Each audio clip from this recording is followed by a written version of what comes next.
മാന്യ പ്രേക്ഷകർക്ക് ഇലഞ്ഞൂർ ബ്ലോഗിൻ്റെ പുതിയൊരു വീഡിയോയിലേക്ക് ഹാർദവമായ സ്വാഗതം. ഇന്ന് ഞാൻ നമ്മുടെ പ്രേക്ഷകരുമായി പങ്കുവയ്ക്കുന്നത് നമുക്ക് യാതൊരു ചിലവുമില്ലാതെ നമ്മൾ വളർത്തുന്ന പച്ചക്കറികൾക്കെന്നല്ല എല്ലാ വിളകൾക്കും, പ്രത്യേകിച്ച് ഇപ്പോൾ നമ്മൾ പച്ചക്കറികൾക്കാണ് പലരും പ്രാധാന്യം കൊടുക്കുന്നത്. കാരണം നമ്മൾ വില കൊടുത്ത് വാങ്ങിക്കുന്ന അന്യ സംസ്ഥാനങ്ങളിൽ നിന്ന് വരുന്ന പച്ചക്കറികളിൽ പലതിലും വിഷാംശങ്ങൾ അടങ്ങിയിട്ടുണ്ട് എന്നൊരു ബോധം എല്ലാവർക്കും അടങ്ങിയിട്ടുള്ളത് കൊണ്ട് നല്ല ഒരു ശതമാനം ആളുകൾ, പ്രത്യേകിച്ച് വീട്ടമ്മമാർ, അതുപോലെ തന്നെ ഉദ്യോഗസ്ഥർ, അതുപോലെ തന്നെ പൊതുപ്രവർത്തകർ ഒക്കെ തന്നെ പച്ചക്കറികളുടെ നടിയിലും അതിൻ്റെ സംരക്ഷണവും ഒക്കെ ഏറ്റെടുക്കുന്നുണ്ട്. അതിൽ നിന്ന് രണ്ട് ഗുണങ്ങളുണ്ട്. ഒന്ന്, നമുക്ക് സാമ്പത്തിക ലാഭം ഉണ്ടാകുന്നു. മറ്റൊന്ന്, നമുക്ക് വിഷാംശമില്ലാത്ത സ്വാദിഷ്ടമായ പച്ചക്കറി ഉൽപ്പാദിപ്പിക്കാൻ സാധിക്കുന്നു. മൂന്നാമതൊരു ഗുണം കൂടുണ്ട്, നമുക്ക് നല്ല വ്യായാമം കിട്ടുന്നു. ഇത് വളരെ പ്രധാനപ്പെട്ടതാണ്. പിന്നെ നാലാമതൊരു ഗുണമുണ്ട്. ഈ നമ്മൾ നടുന്ന പച്ചക്കറികളൊക്കെ വളർന്ന് അത് പുഷ്പിച്ച് കായ്ഫലമായി ആ കായ്ഫലം എടുക്കുമ്പോൾ ഈ 3 ഘട്ടങ്ങളായി നമുക്ക് കിട്ടുന്ന ഒരു സന്തോഷം, അത് നമുക്ക് പറഞ്ഞറിയിക്കാൻ ഒക്കാത്ത ഒരു കാര്യമാണ്. അപ്പോൾ മറ്റ് ഒരു വിഭാഗം ആൾക്കാർ ഈ പച്ചക്കറി കൃഷിയിൽ ഉൾപ്പെടെയുള്ള കൃഷിയിൽ നിന്ന് മാറി നിൽക്കുന്നതിൻ്റെ പ്രധാനപ്പെട്ട കാരണം അവർക്ക് നഷ്ടമാണ് എന്നൊരു ധാരണയാണ്. അത് ഒരു അർത്ഥത്തിൽ ശരിയാണ്. കാരണം നമ്മൾ കൃഷി ചെയ്യുമ്പോൾ നമ്മളെ സഹായിക്കാനായിട്ട് ഒരാളെ വിളിച്ചു കഴിഞ്ഞാൽ കേരളത്തിൽ ജോലിക്കൂലി നമുക്ക് നിയന്ത്രിക്കാനൊക്കാത്ത രീതിയിൽ കൂലി വളർന്നുകൊണ്ടിരിക്കുകയാണ്. അതുപോലെ തന്നെ വേറെ ഒട്ടനവധി കാര്യങ്ങളുണ്ട്. വളത്തിൻ്റെ വിലയാണ് പിടിച്ചിരിക്കാനാവാത്ത വില. കാരണം കേരളത്തിലെ വളം ഉൽപ്പാദിപ്പിക്കുന്ന ഒരു സ്ഥാപനങ്ങളുമില്ല. ഇതെല്ലാം വിദേശത്ത് നിന്ന്, അതായത് അന്യ സംസ്ഥാനങ്ങളിൽ നിന്നാണ് നമ്മൾ ഈ വളങ്ങൾ മൊത്തം വാങ്ങിക്കുന്നത്. അപ്പോൾ ഇത്തരം പല കാര്യങ്ങൾ കൊണ്ട് പിന്നെ എങ്ങനെ ചിലവ് കുറച്ച് കൃഷി രീതികൾ ആവിഷ്കരിക്കാം, പ്രയോജനപ്പെടുത്താം എന്നുള്ളതിനെ പറ്റിയുള്ള അറിവില്ലായ്മകൾ, പിന്നെ കൃഷി ചെയ്യുന്നവരോട് മറ്റുള്ളവർക്കുള്ള മനോഭാവം, ഇത്തരം ഒട്ടനവധി ഘടകങ്ങളാണ് കാർഷിക രംഗത്തു നിന്നും കേരളത്തെ പിന്നോട്ട് വലിക്കുന്നത്. എന്നാൽ ആ സ്ഥിതിക്ക് വിപരീതമായിട്ട് ഇന്ന് എല്ലാ മേഖലയിലുള്ളവർ, വ്യത്യസ്ത മേഖലകളിൽ ജോലി ചെയ്യുന്നവർ ഇന്ന് കൃഷിയിലേക്ക് ഇറങ്ങിയിരിക്കുകയാണ്. പ്രത്യേകിച്ചും ഇലഞ്ഞൂർ ബ്ലോഗിൽ നിന്നും പ്രചോദനം ഉൾക്കൊണ്ട് ഒട്ടനവധി ആളുകൾ വിവിധങ്ങളായ കൃഷികൾ ചെയ്തുകൊണ്ടിരിക്കുന്നു എന്ന് പറയുന്നതിൽ എനിക്ക് ചാരിതാർത്ഥ്യമുണ്ട്. എന്നെ ഓരോ ദിവസവും വിളിച്ച് കാര്യങ്ങൾ ചോദിക്കുകയും തിരക്കുകയും ഒക്കെ ചെയ്യുന്നവരുടെ എണ്ണം കൂടിക്കൂടി വരുവാണ്. അതിനകത്ത് വിദ്യാർത്ഥികളുണ്ട്, അത് ഞാൻ അഭിനന്ദിക്കുന്നു.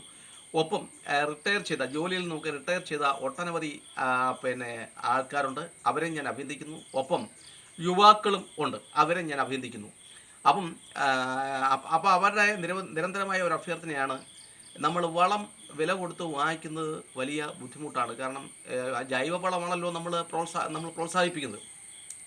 ജൈവവളം എന്ന് പറയുമ്പോൾ വേപ്പിൻ പിണ്ണാക്ക്, എല്ലുപൊടി, ഇതൊക്കെയാണ് നമ്മൾ ജൈവവളമായിട്ട് പ്രധാനമായിട്ട് ഉദ്ദേശിക്കുന്നത്. പിന്നെ ചാണകപ്പൊടിക്ക് തന്നെ ചാണകം കിട്ടാനുള്ള ബുദ്ധിമുട്ടുണ്ട്. ചാണകപ്പൊടി വിലയാണ്.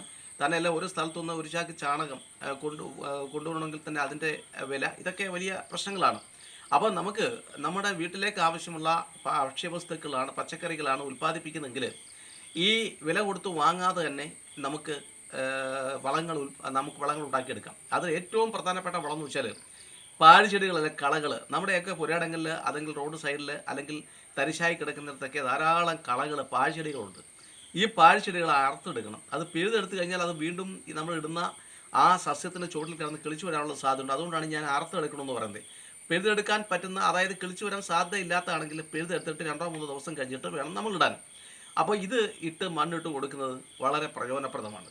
പിന്നെ മറ്റൊരു സംഗതി എന്ന് വെച്ചാൽ, ഈ സൂഡോമോണസിന് പകരമായിട്ട്, സൂഡോമോണസ് എന്ന് പറഞ്ഞാൽ നമ്മൾ വാട്ടരോഗങ്ങൾക്ക്, അതുപോലെ തന്നെ നമ്മൾ തന്ന സസ്യങ്ങൾ വളർച്ച മുരടിക്കുവാണെങ്കിൽ, അപ്പോൾ ഈ സമയങ്ങളിലൊക്കെ നമ്മൾ കലക്കി ഒഴിച്ചു കൊടുക്കുന്ന സംഗതിയാണ് സൂഡോമോണസ് എന്ന് പറഞ്ഞാൽ. അപ്പോൾ സൂഡോമോണസിനെ പറ്റി ഞാൻ ഒരു വീഡിയോ ഇട്ടിരുന്നു. അപ്പോൾ സൂഡോമോണസ് ഒരു പക്ഷേ വാങ്ങിക്കാൻ പറ്റാത്തവർക്ക് പലവിധ അസൗകര്യങ്ങളാണ്. പൈസ ഉണ്ടെങ്കിലും കടയിൽ പോയി വാങ്ങിക്കാനുള്ള ബുദ്ധിമുട്ട്, അതായത് താമസ സ്ഥലത്തൊന്നും കട വളരെ വിദൂരമായ സ്ഥലത്തായിരിക്കും, അതുപോലെ തന്നെ അങ്ങനെയൊക്കെയുള്ള പല ബുദ്ധിമുട്ടുകൾ. അപ്പോൾ അങ്ങനെയൊക്കെ ഉള്ളവർക്ക് സൂഡോമോണസിന് പകരം നമുക്ക് ഒരു പൈസ പോലും ചിലവില്ലാതെ നമ്മൾ പാഴാക്കി കളയുന്ന ഒരു വസ്തു ഉപയോഗിച്ച് എങ്ങനെ നമുക്ക് നമ്മുടെ അടുക്കളത്തോട്ടം അല്ലെങ്കിൽ നമ്മുടെ കൃഷികൾ നന്നാക്കിയെടുക്കാം എന്നുള്ളതിനെ പറ്റിയാണ്. അപ്പോൾ അത് പറയുമ്പോൾ നമ്മൾ ശ്രദ്ധിക്കേണ്ട ഒരു കാര്യം എന്ന് വെച്ചാൽ ഈ കഞ്ഞിവെള്ളമാണ്. നമ്മുടെ മിക്കവാറുമുള്ള എല്ലാ വീടുകളിലും കഞ്ഞിവെള്ളമുണ്ട്. ഒരു നേരമെങ്കിലും ചോറ് നമ്മൾ ഉപയോഗിക്കുന്നുണ്ട്. ചപ്പാത്തി നമ്മുടെ ദൈനംദിന ഭക്ഷണത്തിലേക്ക് കടന്ന് കയറി എന്നുള്ളതെങ്കിലും ചോറ് നമ്മൾ ഒരു നേരം ഉപയോഗിക്കുന്നുണ്ട്. അപ്പോൾ ഈ കഞ്ഞിവെള്ളം നമ്മൾ എടുക്കേണ്ടത് കുറഞ്ഞത് തലേ ദിവസം, അതായത് ഇന്നലെ നമ്മൾ അരി വാർത്ത ആ കഞ്ഞിവെള്ളം ഒരു പാത്രത്തിൽ മാറ്റി വെക്കും. പിറ്റേ ദിവസവും അതിൻ്റെ പിറ്റേ ദിവസവും നമ്മൾ ഈ കഞ്ഞിവെള്ളം എടുക്കുക. എടുത്തതിന് ശേഷം ഈ കഞ്ഞിവെള്ളത്തിനകത്ത്, അതായത് ഒരു കപ്പ് കഞ്ഞിവെള്ളമാണ് ഉള്ളതെങ്കിൽ ഇതിനകത്ത് ഒരു 5-6 കപ്പ് പച്ചവെള്ളം കൂടെ ചേർക്കുക. ചേർത്തതിന് ശേഷം നല്ലവണ്ണം ഇളക്കി കൊടുക്കുക. നല്ലവണ്ണം ഇളക്കി കൊടുത്തതിന് ശേഷം നമ്മൾ സൂഡോമോണസ് തളിച്ചു കൊടുക്കുന്ന രീതി, അതായത് ഇതിൻ്റെ ഇലകളിൽ തളിച്ചു കൊടുക്കാം, അതുപോലെ തന്നെ ഇതിൻ്റെ ചുവട്ടിൽ നമുക്ക് തളിച്ചു കൊടുക്കാം. അപ്പോൾ ചുവട്ടിൽ തളിച്ചു കൊടുക്കുമ്പോൾ നമ്മൾ പ്രത്യേകം ശ്രദ്ധിക്കേണ്ട ഒരു കാര്യം എന്ന് വെച്ചാൽ, ഈ നമ്മൾ പച്ചക്കറികൾക്കായാലും ഫലവൃക്ഷങ്ങൾക്കായാലും അതിൻ്റെ ചുറ്റിലും കുറേ ഇലകൾ, അതായത് കരിയില എന്ന് പറഞ്ഞാൽ സസ്യങ്ങളുടെ ഉണങ്ങിയ ഇലകൾക്കാണ് കരിയില എന്ന് പറയുന്നത്. അതുപോലെ തന്നെ പച്ചിലകളൊക്കെ നമ്മൾ ഇട്ട് കൊടുക്കുന്നുണ്ടെങ്കിൽ അതും ഭാവിയിൽ വളമാവും. അപ്പോൾ അങ്ങനെ ഇട്ട് കൊടുക്കുന്ന ആ പഴങ്ങളുടെയും പച്ചക്കറികളുടെയും ചുവട്ടിൽ മാത്രമേ നമ്മൾ ഈ പറയുന്ന കഞ്ഞിവെള്ളം ഒഴിച്ചു കൊടുക്കാവൂ. ഇല്ലെങ്കിൽ ഈ കഞ്ഞിവെള്ളത്തിൽ ഈ അരി വേവുന്ന ഉടനെ ആ അരിയുടെ കുറേ അംശങ്ങളുടെ ഇതിനകത്ത് വെന്ത ചോറ് അംശങ്ങളുടെ ഈ കഞ്ഞിവെള്ളത്തിനകത്ത് ഉണ്ട്. അപ്പം നമ്മൾ ഇത് സസ്യങ്ങളുടെ ചുവട്ടിൽ ഒഴിച്ചു കൊടുക്കുന്നുണ്ടെങ്കിൽ ആ ചോറിൻ്റെ അംശങ്ങൾ ഒരു കട്ടിയായ ഒരു പ്രതലമായി, ഒരു പാടയായിട്ട് ഈ സസ്യങ്ങളുടെ ചുവട്ടിൽ ഇങ്ങനെ രൂപപ്പെട്ട് കിടക്കും. അങ്ങനെ വരുന്നുണ്ടെങ്കിൽ ആ വായുവും അതുപോലെ തന്നെ അതിനകത്തുള്ള സൂക്ഷ്മജീവികൾക്കൊക്കെ വായു കിട്ടാതെ വരുന്നുണ്ട്. വായു കിട്ടാതെ വരുമ്പോൾ ഈ സസ്യങ്ങൾ നശിച്ചു പോകാനുള്ള സാധ്യതയുണ്ട്. അപ്പം അതുകൊണ്ടാണ് ഞാൻ പറയുന്നത്, നമ്മൾ ഈ പയറിൻ്റെയോ പാവലിൻ്റെയോ വെണ്ടയുടെയോ ഇഞ്ചിയുടെയോ കാന്താരിയുടെയോ ഒക്കെ ചുവട്ടിൽ ഈ പറയുന്ന ഇലകൾ ഇട്ട് കൊടുക്കുകയാണെങ്കിൽ അതിൻ്റെ മുകളിലാണ് നമ്മൾ ഈ കഞ്ഞിവെള്ളം ഒഴിക്കുന്നെങ്കിൽ അത് ഒരു കാരണവശാലും ആ സസ്യത്തിന് ഒരു ദോഷവും ചെയ്തതെന്ന് മാത്രമല്ല, അത് ഈ കരിയില കൂടി പെട്ടെന്ന് അളിയാനും അങ്ങനെ അത് വളമായിട്ട് രൂപാന്തരം പ്രാപിക്കാനും ഒക്കെ സാധിക്കും. അതുപോലെ തന്നെ വാട്ടരോഗങ്ങളും പഴുപ്പുകളും മുരടിപ്പും ഒക്കെ മാറിക്കിട്ടുകയും ചെയ്യും. കഞ്ഞിവെള്ളം നമുക്കറിയാം, നമ്മൾ കഴിക്കുന്ന ഭക്ഷണമാണ്. ചോറ് നമ്മൾ കഴിച്ചു കഴിഞ്ഞാൽ, ചോറ് സ്ഥിരമായിട്ട് കഴിച്ചാൽ നമുക്ക് നല്ല ശരീരത്തിന് തടിയുണ്ട്, വണ്ണം ഉണ്ടാവും എന്നൊക്കെയാണ് പറയുന്നത്. അപ്പം നമ്മുടെ ശരീരം തടിക്കുന്നതിൻ്റെ കൂട്ട് തന്നെ ഈ കഞ്ഞിവെള്ളം ഒഴിച്ചു കൊടുക്കുമ്പോൾ, കാരണം ചോറിനെക്കാട്ടിൽ പോഷകസമ്പുഷ്ടമാണ് കഞ്ഞിവെള്ളം. അപ്പോൾ കഞ്ഞിവെള്ളം ഒഴിച്ചു കൊടുക്കുന്ന ഉടനെ ആ ചെടികൾ വളരെ നല്ല രീതിയിൽ കരുത്തോടെ വളരുകയും പെട്ടെന്ന് പൂക്കുകയും കായ്ക്കുകയും രോഗപ്രതിരോധ ശക്തി നേടുകയൊക്കെ ചെയ്യും. അപ്പം നമുക്കതിന് വലിയ ചിലവുമില്ല. നമുക്ക് ഈ പാഴായി കളയുന്ന കഞ്ഞിവെള്ളം നമുക്ക് ഒഴിച്ചു കൊടുക്കുകയും ചെയ്യാം. അതുപോലെ തന്നെ ഈ കൃഷി ചെയ്യുന്ന കൃഷിക്കായി നമ്മൾ ചെയ്യുമ്പോൾ നമുക്ക് നല്ല ക്ഷീണം അനുഭവപ്പെടുവാണെങ്കിൽ, ഇപ്പം രാവിലെ ഒരു 2 മണിക്കൂർ ദിവസവും ഈ കൃഷിപ്പണിയിൽ ഏർപ്പെടുമ്പോൾ ഏതാണ്ട് ചെറിയൊരു ക്ഷീണം പോലെ നമുക്കുണ്ടാവും. അതായത് വെള്ളം കുടിക്കാൻ ദാഹിക്കുന്ന അനുഭവങ്ങളോ ഒക്കെ ഉണ്ടാവുകയാണെങ്കിൽ ഈ ചൂട് കഞ്ഞിവെള്ളത്തിനകത്ത്, ഇളം ചൂട് കഞ്ഞിവെള്ളത്തിനകത്ത് ഒരു തുള്ളി ഉപ്പും ഒക്കെ ഇട്ടൊന്ന് ഇളക്കി ഒന്ന് കുടിച്ചു കഴിഞ്ഞാൽ നമുക്ക് നല്ല ഒരു ഉന്മേഷം കിട്ടും. അപ്പം ഒന്ന് ആലോചിച്ച് നോക്കിയിട്ട്, അപ്പം ഉറപ്പാണ്, ഞാൻ എൻ്റെ അനുഭവത്തിൽ നിന്നാണ് കാര്യങ്ങൾ പറയുന്നത്. അപ്പോൾ കഞ്ഞിവെള്ളം ഒരു ടോണിക്കാണ്, ഒരു തർക്കമില്ലാത്ത കാര്യത്തിൽ. നമുക്കും ടോണിക്കാണ്, എല്ലാ ജീവജാലങ്ങൾക്കും ടോണിക്കാണ്. അപ്പോൾ ഇത് നമ്മൾ പ്രയോജനപ്പെടുന്നു. അതുപോലെ തന്നെ ഈ വിത്തുകളെന്ന് നമ്മൾ പറയുന്നുണ്ടെങ്കിൽ, നമ്മൾ പലരും വിത്തുകളൊക്കെ തന്നെ നമ്മൾ വെളിയിൽ നിന്ന് വില കൊടുത്ത് വാങ്ങിക്കുകയാണ്. ഇതിപ്പോൾ തന്നെ വെളിയിൽ നിന്ന് വില കൊടുത്ത് വാങ്ങിച്ച ഒരു വിത്താണ്. അപ്പം ഈ വിത്തുകൾ നമ്മൾ നടാൻ, അപ്പോൾ ഇത് നടുമ്പോൾ ശ്രദ്ധിക്കേണ്ട ഒരു കാര്യം, ഇത് കുതുക്കണമെന്ന് പറയുന്നുണ്ട്.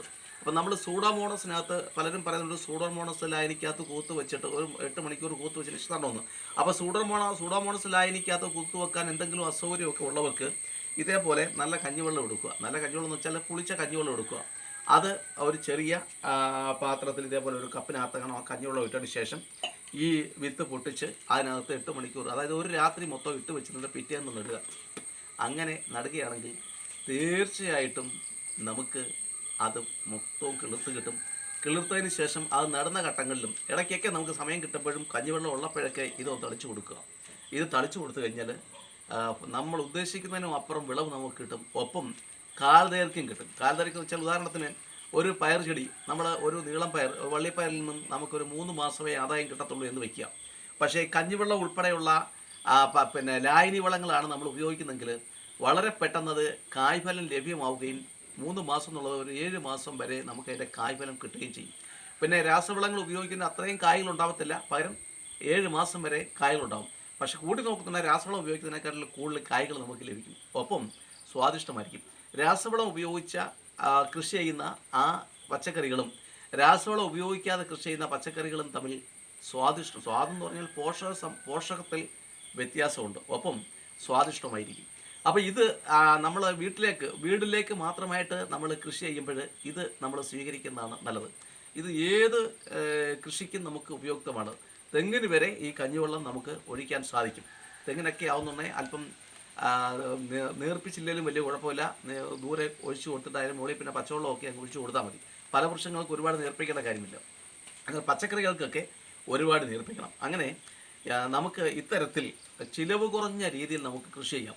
അതുപോലെ തന്നെ ചാക്ക്, ചട്ടി, ഗ്രോ ബാഗ്.